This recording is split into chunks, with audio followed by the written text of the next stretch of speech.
ইয়া আইয়ুহাল্লাযীনা আমানু, হে ঈমানদারগণ, মাইয়ারতাদ্দা মিনকুম আন দীনিহি, তোমাদের মধ্য থেকে যে কেউ মুরতাদ হয়ে যায়, তোমরা যদি দ্বীনকে ছেড়ে দাও তাতে আল্লাহর কিছু আসে যায় না।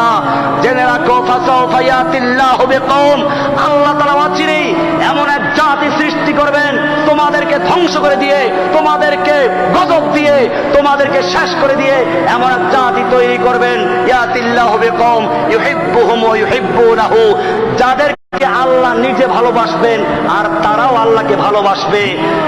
আযিল্লাতিন আলাল মুমিনিন, যারা মুমিনদের প্রতি আমি বিনয়ী, আইজ্জাতিন আলাল কাফিরিন, কাফেরদের প্রতি কঠোর।